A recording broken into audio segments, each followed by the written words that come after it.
aming lemon. Mga kaibigan, magandang araw sa inyo lahat. Lemon, nabitaw sila kanina. Okay yung kung gusto niyo mapanood sa aming bili-bili, yung aming mga ibang video sa bili-bili namin. Kasama yung bitaw tsaka yung lahat na. O yan ang lemon namin. Kahawig siya ng aming Class S, rank 1 na manok. Sa mga manok namin dito, meron kaming Class S, super, di ba?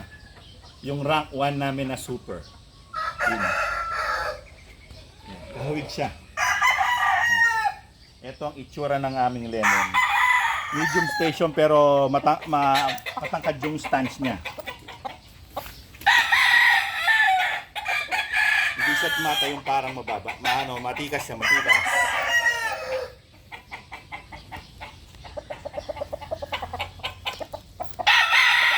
Bullstag na yan, bullstag. Bali, this coming molting season, maglulubon na yan. Medyo natutuyo na yung balahibo niya. Natutuyo na yung kanyang balahibo. Tapos yung aming rank 1. Sa lahat ng mga alaga namin dito, ito ang pinakamagaling. Chappy. Pinakamaingay. Hindi naman. Ngayon siya nag-ingay. Isa siyang lemon yellow legged hatch. Nabitaw din siya kanina. Tuyo na yung balahibo niya. Ihahanda sana namin siya. Pero tuyo na yung balahibo. Kaya hindi na siya pwede. Siyempre bababa na yung ano niyan, yung kilos niya bababa na. Buti pa si Agent Orange, bagong balahibo. Late siya naglugon eh. Kaya sariwa ang balahibo. Huwag kang bababa, huwag kang bababa. Yan na lang ang ihahanda namin. Sa darating na June 26, no? Yes, sir. Para naman syempre, para naman malaman natin kung siya ba'y talagang okay na maging broodcock, di ba? Tapos si Super. Galing to ng Batangas, hindi namin yan palahi. Straight comb siya na 5K.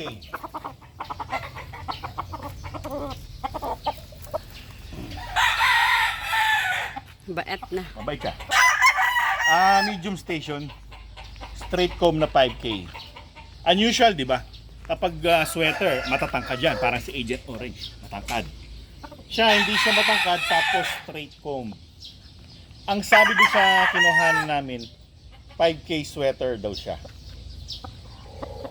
Si Miko Tapay, nag-vlog din yun sa Facebook ata yun. Miko Tapay. Doon namin, ang content niya yung nagbabuy and sell siya ng mga manok sa mga farm. Yun ang kanyang content. Doon galing to. Siyang may sabi na super, kaya binili niya tito. Nung binitaw namin, tama nga naman. May galaw. May Pero super. bata pa. 6 to 7 months old lang yan. Yung Taydo. Talaga? Bata pa. Bata pa naman talaga kahit itsura niya. Bata pa. Maaga lang napungusan siguro dahil bumababa yung kanyang palo or siguro nagkakaroon ng deformity o meron siyang minsan ako ginagawa ko naman yan pag nagkakaroon ng buni, kadalasan sa mga tandang na hindi nahihilamusan, imbis na kumalat o gamutin ko pa, tinatanggal ko na yung part na may buni. Yan. Siguro hindi natin alam bakit napungusan na siya, pero straight comb siya, hindi siya P-comb. Yan. Usual ang kulay na sweater. Yun nga lang, hindi siya ganun katangkad. Medium station siya. Actually, ang definition namin ng medium station, si Chappy eh. Ito nga yun, yung lemon. Pero ito, mas mababa pa dun sa sa medium. Pero syempre, bata pa, siguro bubulas pa siya. Si Scar, ano siya? high station Tingnan yun, natin eh. si Scar. Yung aming butcher. Your Mount Banahaw line na butcher. Yan. Nasa high station siya. Pero unusual din yan. Kadalasan sa mga butcher, medium station. Ito medium high.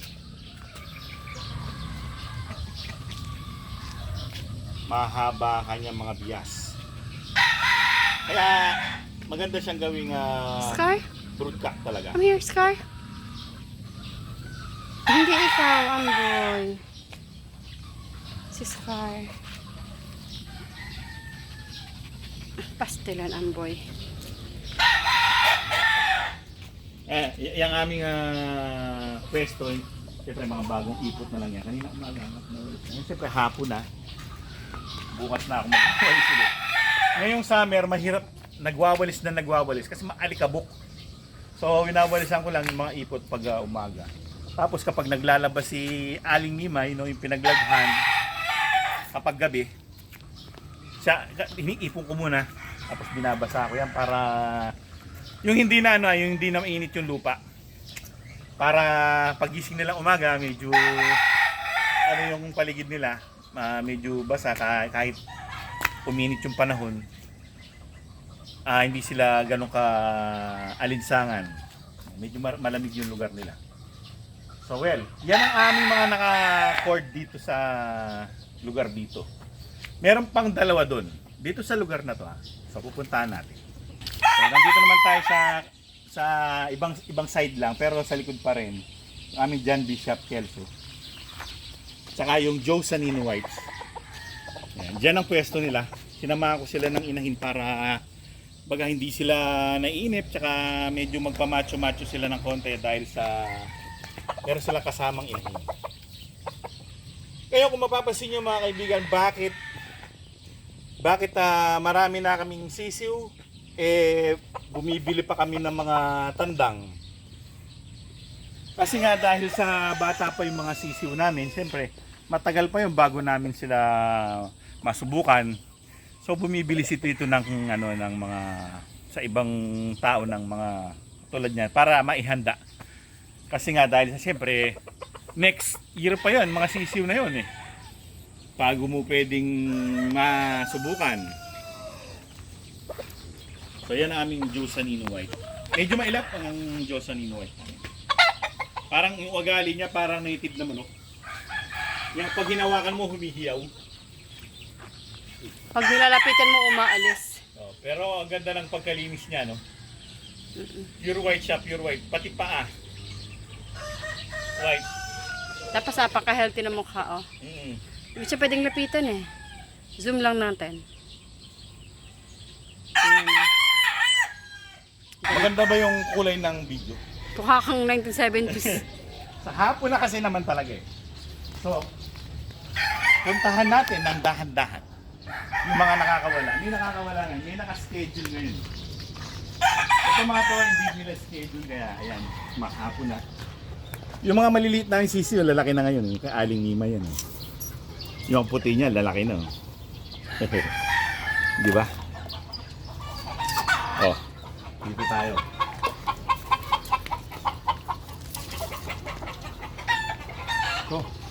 Ay, ganyan. Bakit yun? Ngayon, nandito tayo sa mga next year na to. Mga tata.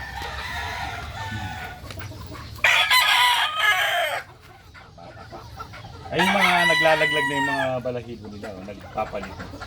Etong aking mga kabulikan, tignan nyo naman, talagang malalaki na. Diba? Ang ganda na nilang tignan, no? Mga binatilyo. Pero lang yung isa. Yan, masasakitin. Naaawa naman ako. Total, di naman nangahawa. Siguro mahina lang talaga ang kanyang katawan. Hinayaan ko na lang siya dyan. Sungit na yun.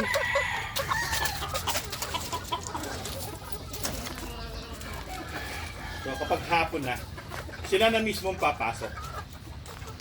marunong silang pumasok sa hapunan nila sa kanilang bahay. Bukas naman, ito naman kabila niyan. Day out nila. Yan, maghapon sila nakakawala. Everyday yan. Salit-salitan yung bawat pen. Para meron silang time na nakakakain ng damo, nakakapagliwaliw, nakakalipad, nakakatakbo. Kasi nga, Kahit. dahil sa limited ang space namin dito, hindi namin pwedeng i-range. Dapat sa bundok. Kaso, medyo challenging eh. Hindi kinakaya ng tiyan ko eh. Dati doon kami nag-range. Pero pwede pa rin naman mag-range doon. Dadalhin mo nga lang doon. Bababa mo pa rin. Tapos ibababa mo pag malaki-laki na. Yun ang medyo challenging. Maraming beses kang magbabalik-balik doon sa taas. Medyo hindi rin biro-biro kasi bundok yun eh. So well mga kaibigan, ang ganda ng hapon hanggang sa susunod na episode. Maraming salamat sa inyong panonood. Paalam! Init!